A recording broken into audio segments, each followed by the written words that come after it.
Por que adquirir um método sistematizado para ter confiança para socorrer o seu filho, se esse conhecimento pode ser adquirido gratuitamente na internet? E aí, mãe, e aí, pai, que nos acompanha aqui, hoje temos um assunto muito delicado para se tratar. Qual a necessidade de um método sistematizado para ter confiança? Imagine aí numa emergência. Será que, você é brasileiro? Você tem se dado muito bem, tem conseguido ajudar o seu filho, tem conseguido socorrer ele, faz aquele jeitinho brasileiro para poder cuidar das situações que acontecem. Se algo acontecer com o meu filho, eu ligo para o SAMU, ligo para o bombeiro, eu chamo meu vizinho, que é médico, com certeza ele vai me ajudar. A gente não consegue muitas vezes pensar nos obstáculos que podem existir durante esse tempo em que seu filho se acidentou num quadro grave, precisa de um atendimento básico rápido e ele não vai ter naquele exato momento porque você está preocupado em fazer todas essas coisas. Ou ainda existem aquelas pessoas que durante o problema querem pesquisar na internet o que fazer quando aquilo ali já está acontecendo. Entendam, o que vamos falar aqui hoje não é sobre o conhecimento pelo conhecimento, mas a necessidade de aprender e adquirir confiança para usar esse conhecimento da maneira certa nas diversas situações de emergências que possam vir a ocorrer com seu filho. Para que você não dependa de terceiros, não dependa apenas dessas pessoas, mas dependa de você cuidando do seu filho. Mas antes da gente continuar, não deixa aí de seguir o nosso canal se você não segue, deixa o seu like, se inscreve no nosso canal, liga aí o sininho. Eu sou o Henrique Bruto, sou bombeiro militar há 9 anos, trabalhando em diversas emergências aqui no Rio de Janeiro e também sou instrutor de primeiros socorros do SOS Missão Dupla. E nós ensinamos de forma fácil mães e pais a terem confiança para socorrer os seus filhos em todas as emergências. Veja bem, se você aprende a ter confiança para socorrer o seu filho e demonstra isso nas diversas situações casuais que acontecem, cotidianas, pequenos acidentes que acontecem, por mais que a gente previna, e a prevenção é muito importante, nós falamos sobre isso num outro vídeo, isso não garante segurança total, não garante 100%, não garante, até porque é uma questão que os perigos eles existem. Não é uma ausência de perigos quando você age com prevenção, mas você minimiza quase que 100% dos problemas que podem vir a acontecer. Mas você agindo com confiança, com um conhecimento adquirido, sistematizado, aquele método, seu filho se sentirá mais tranquilo e seguro quando ele estiver com você. Você vai se sentir, além de segurança, confiança. Quando seu marido não estiver em casa, estiver trabalhando e você estiver sozinha em casa com seus filhos, para o que acontecer com eles. Você estando confiante e passando isso para o seu filho, ele se sentirá confiante e aprenderá o jeito certo de fazer e você iniciará o que nós do SOS Missão Dupla chamamos de corrente de confiança. Você quebra um padrão antigo, o padrão errado, pelo padrão atualizado e correto, para que você consiga socorrer o seu filho da maneira correta. A verdade é que crianças, assim como os adultos, também precisam e querem se sentir cuidadas e seguras por você, mãe, por você, pai. Quando você chega no parquinho e leva seu filho para brincar de manhã cedo e você solta ele, e vai sentar para mexer no celular, por que não, ao invés disso, você dá uma investigada no parquinho, dá uma olhada, e aí você, dando essa olhada, descobre que dentro do escorregador de tubo tem uma serpente que não estava ontem à noite quando vocês estavam brincando, mas que hoje de manhã está. E que se seu filho passasse por ela, ele seria mordido por esse animal peçonhento. e teria um veneno na sua corrente sanguínea e teria um quadro grave.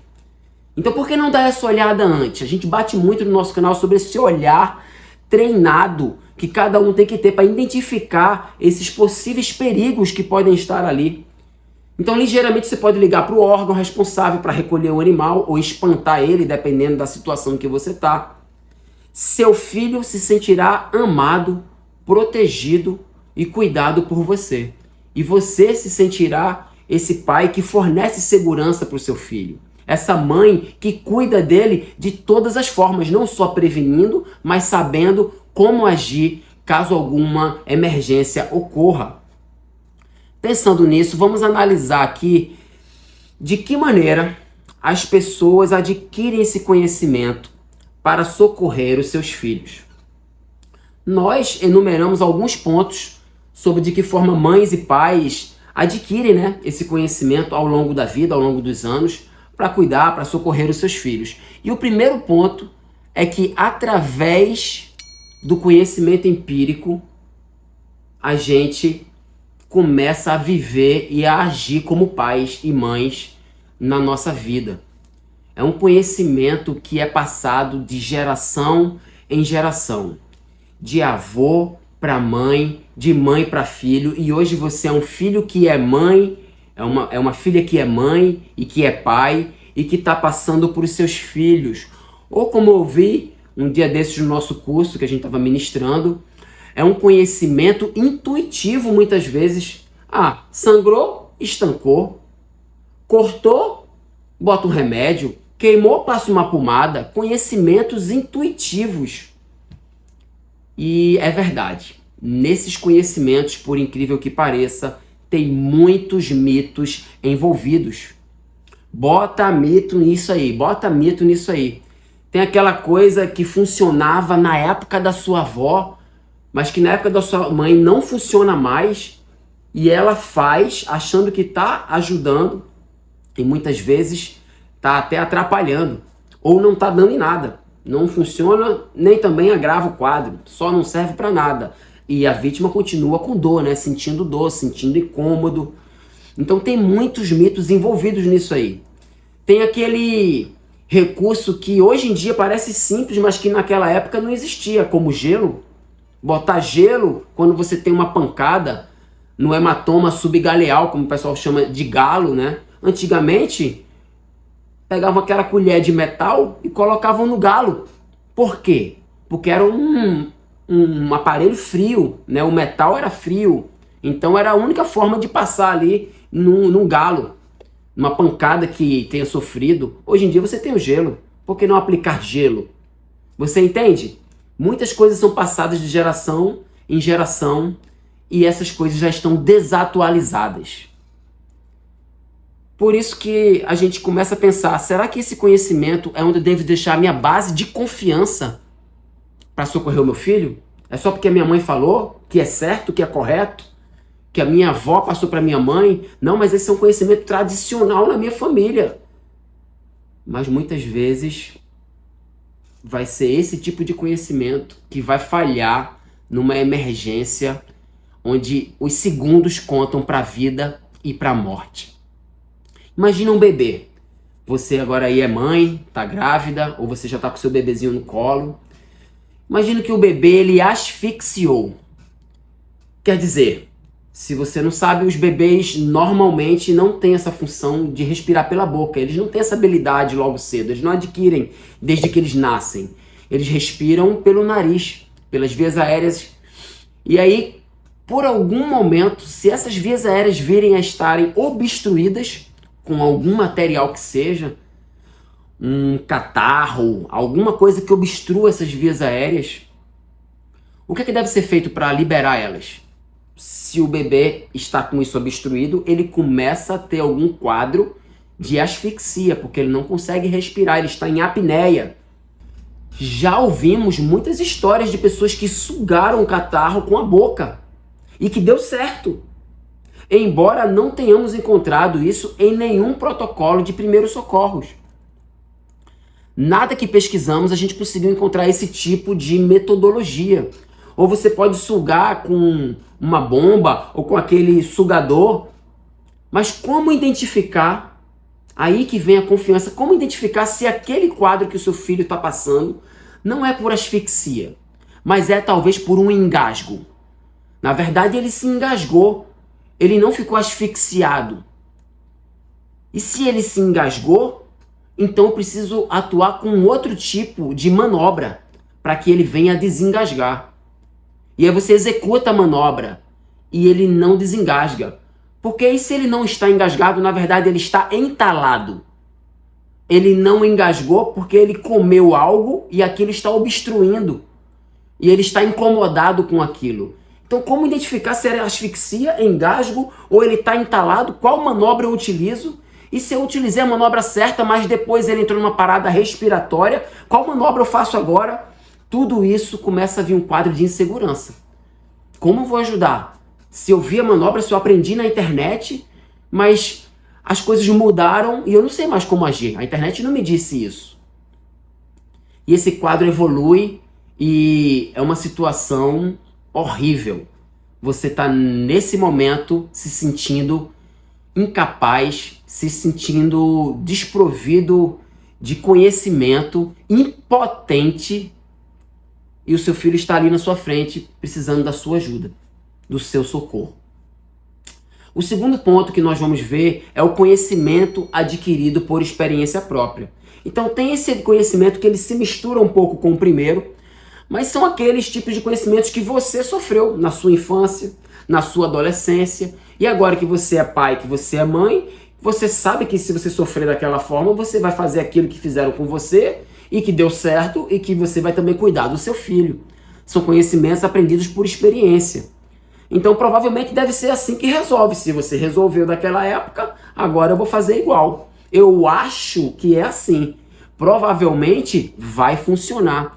Minha mãe também teve a mesma experiência e deu tudo certo.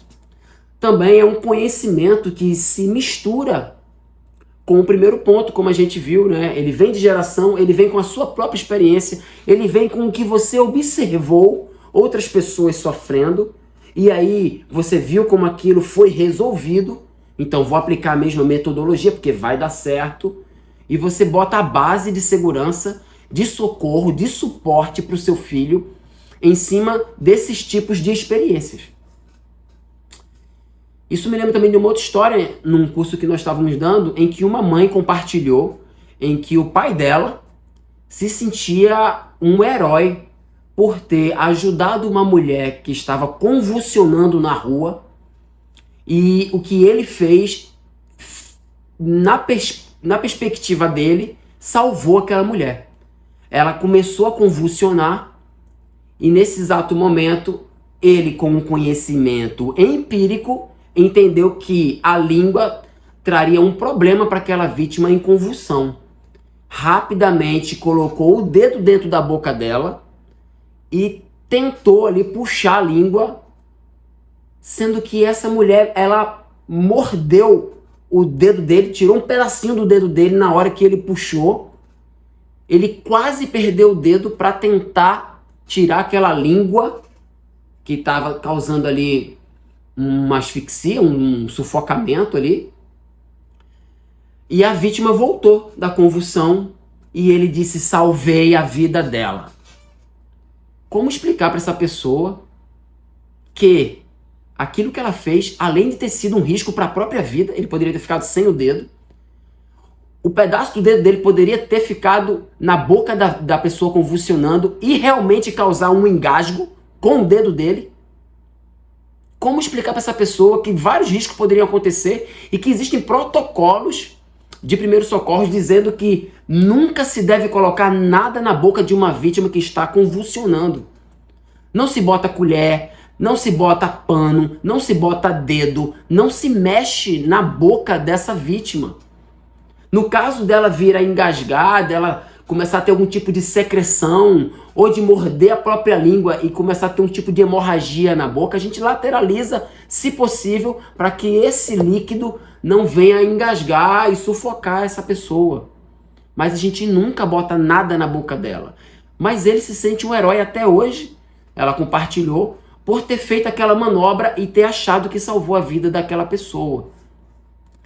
Então, esses conhecimentos adquiridos por experiência própria são conhecimentos que são arriscados, que muitas vezes pode até parecer que funcionou, mas você não entende os riscos que poderiam vir se aquilo não tivesse dado certo. O terceiro conhecimento que a gente encontra aqui é o conhecimento pesquisado na internet. Pessoal, isso é o que mais a gente vê hoje em dia, é o que mais acontece. Na ânsia de procurar algo mais técnico, algo mais comprovado cientificamente, que é um bom olhar para se ter, de procurar algo com mais consistência. Nessa ânsia, a gente abre o Google e escreve como desengasgar um bebê.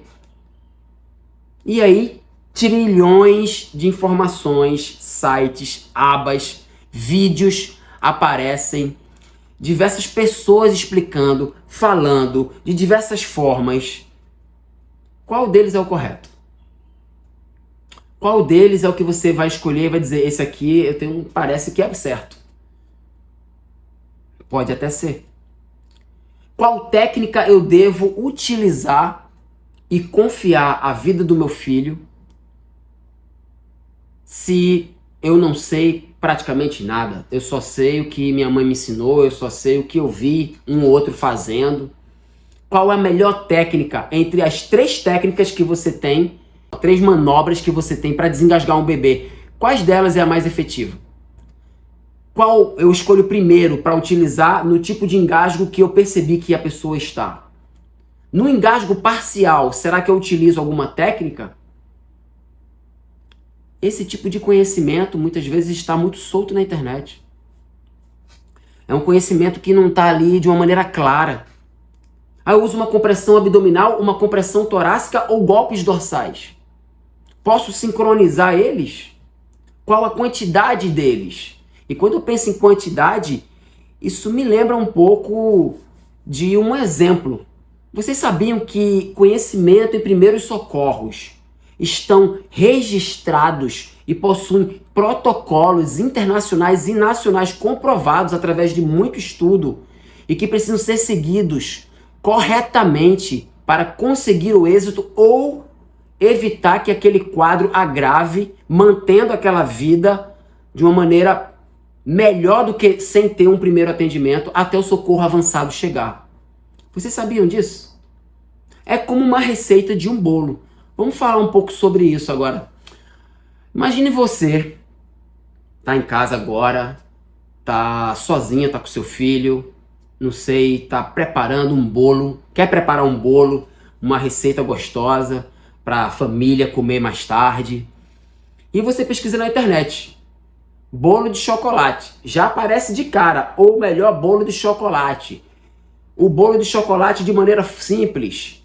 Coma esse bolo de chocolate, nunca mais você vai querer comer outro. Já com milhões de sites, bolo de chocolate, o bolo tá lá. Você clica e o que é que você encontra? Você encontra uma foto ou às vezes um vídeo. Hoje em dia já aparecem vídeos e você encontra os ingredientes que precisam para fazer aquela receita. Cada ingrediente tem uma quantidade. E depois disso você encontra o modo de preparo, que eles ensinam passo a passo para você fazer aquele bolo. Qual o primeiro ingrediente? Qual o segundo ingrediente? E você vai seguindo aquela receita. E aí ele diz, alguns dizem o tempo que precisa estar no forno, alguns dizem o custo que você vai ter para fazer aquele bolo. É verdade. E aí você faz aquele passo a passo, pega o bolo, coloca no forno, bota na temperatura que diz e espera. E você tá lá esperando aquele bolo ficar pronto. Então, se você seguir aquela receita, você conseguirá com que o bolo fique pronto e fique gostoso. Mas e se, depois de ter feito todo aquele passo a passo, a receita deu errado? O bolo não ficou bom, não ficou gostoso, ou solou. Pera aí, Henrique, mas não tem como errar. Se não tem como errar, deixa aqui um comentário. Quem aqui já errou um bolo de receita de internet? Bota aqui embaixo que a gente quer ver isso aí também. Vejam só, o açúcar que a receita pedia era um açúcar refinado e você usou um açúcar demerara. Será que isso influencia na quantidade e no resultado final? Ele não ficou tão doce, ou ele ficou doce demais. Ah não, Henrique, a receita dizia que era um fermento, eu botei fermento. Mas botou um fermento biológico ou botou um fermento químico? Muitas vezes as pessoas confundem o tipo de fermento e a quantidade de passar um pouquinho já muda a configuração do bolo. Ah, mas e o fogão que você utilizou? Era um fogão pequeno de 4 bocas?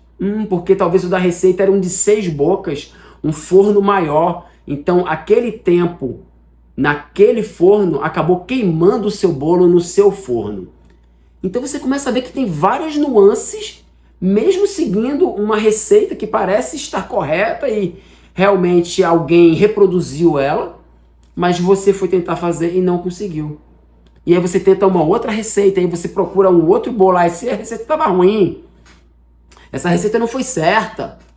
Nós sabemos que receita muitas vezes possui o tipo de ingrediente certo, a ordem certa. Se você botar eles em ordens diferentes, colocar o ovo primeiro ou o ovo depois, isso influencia em qual vai ser o resultado final que você vai ter daquele bolo. Se a quantidade passar um pouco mais ou um pouco menos, não foi a quantidade indicada para que tudo funcione da melhor forma e chegue ao êxito, tudo pode desmoronar. Você no final do dia não vai ter aquele bolo gostoso que você gostaria e ainda vai estar estressada e chateada. A diferença é que quando se trata da vida do seu filho, da vida daquele que você mais ama, não dá para arriscar e errar a receita uma vez. Nós só temos uma única chance para acertar ou errar. Você vai se sentir segura com esse tipo de conhecimento? Você vai se sentir insegura, confiante? Vale a pena deixar a vida do seu filho tendo como base o conhecimento empírico, o conhecimento através de experiências vividas, um conhecimento pesquisado na internet, solto? Você fica, às vezes, mais insegura do que segura. Sem confiança para executar, muitas vezes, aquilo na hora que você precisa executar. Eu me lembro aquele dia, eu vi, é assim que faz, não se lembro mais. Deixa eu ver como é que é. Mas o acidente já ocorreu. Você sai desesperada, impotente, tentando encontrar alguém para largar o seu filho.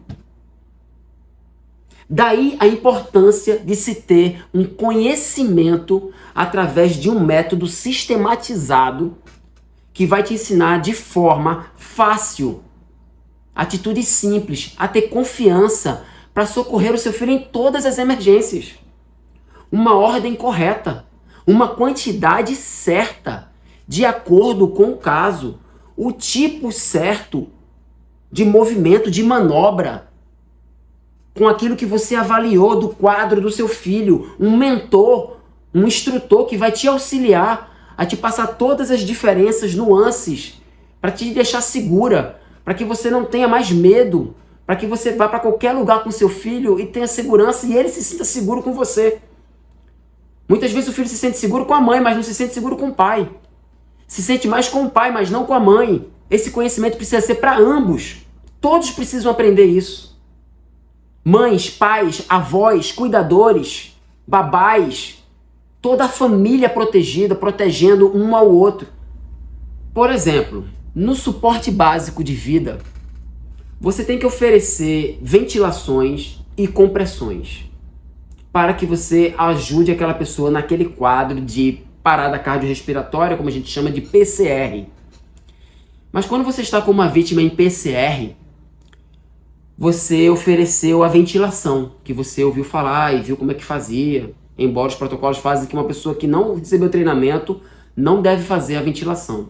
Mas você fez a ventilação e viu que não funcionou, ventilei, ou achou que estava funcionando e não funcionou, e não estava funcionando, ou alguém estava fazendo, mas estava fazendo errado, e aí você ventila e vê que não funcionou. Por quê?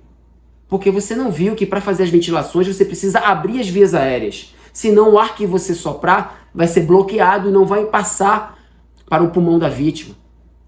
Então, era um detalhe que faltou.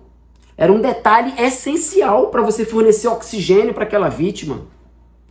Porque você se esquecer um ingrediente no bolo, você tem certeza que ele não vai funcionar. Tipo, esqueci a farinha.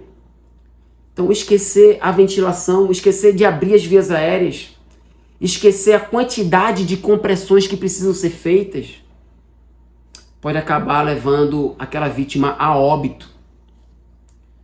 Mas eu fiz as compressões. Eu sei, são 30 compressões para 2 ventilações, mas fez as compressões no local errado. Não fez no local correto que é para ser aplicada as compressões, para bombear o sangue no coração. Então veja, as compressões, elas têm um local correto. Elas têm um ritmo que deve ser obedecido de 100 a 120 batimentos por minuto. A compressão, ela possui ciclos. São 5 ciclos. Você vê que tem vários detalhes a serem observados para conseguir que essa manobra seja efetiva. Mas aí não. É um caso de afogamento. Você já sei, ventilação e 30 para 2. E aí, no caso de afogamento, será que é a mesma coisa? Será que você vai executar a mesma coisa que você viu na internet? Da mesma maneira? Cada quadro, cada acidente, cada emergência tem um tipo de manobra e uma ordem, uma receita para que você consiga, executando ela, ajudar aquela vítima a retornar ou a esperar o suporte avançado da melhor forma que ela poderia estar, com sangue bombeando, com oxigênio para os órgãos vitais e ela esperando o suporte avançado chegar para aí sim receber esse suporte e ter a vida de volta. Então, no caso de um afogamento, por exemplo, que hoje é o que mais mata no Brasil crianças de 1 a 4 anos. Se tornou a primeira causa de morte aqui no Brasil. Então, num afogamento, quando você pega uma criança, um bebê que estava afogado, o que você tem que checar? O que você tem que fazer? Ah, não, é 30 compressões, 2 ventilações. Mas você precisará fornecer mais ventilações para essa vítima. Porque o quadro dela é bloqueio de água.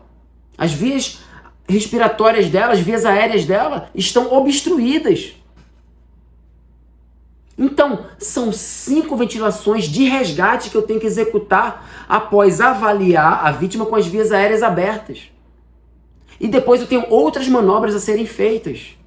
Tudo isso é muito complexo de eu explicar para vocês aqui agora nesse vídeo, mas que podem ser aprendidos de maneira correta e eu tenho certeza que vocês vão conseguir se sentir seguros e confiantes, porque é isso que nós vemos nos nossos cursos, as pessoas falando e as pessoas contando as histórias de que ajudaram, de que salvaram seus filhos.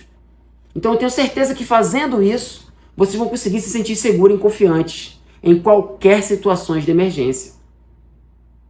Então toda a amplitude que a internet te dá é muito solto e pode te deixar muitas vezes mais insegura do que segura, do que confiante, do que pronta e capaz de salvar, de socorrer o seu filho em todas as emergências.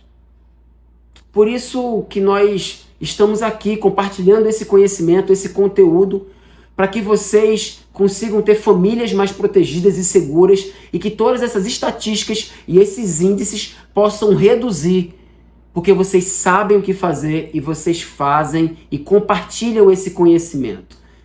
Então, se você está assistindo a gente até agora, compartilha esse conhecimento. Você que é mãe, você que é pai, já deixa esse like aí pra gente. É muito importante pra gente. Deixa um comentário do que foi importante nesse conteúdo para vocês. Escreve aqui abaixo pra gente. Não perca os próximos vídeos que a gente vai estar lançando aqui no nosso canal. Nós estamos aqui porque nós queremos e temos certeza que a gente pode ensinar você de forma fácil a ter confiança para socorrer os seus filhos em todas as emergências. É isso aí, pessoal. Até a próxima.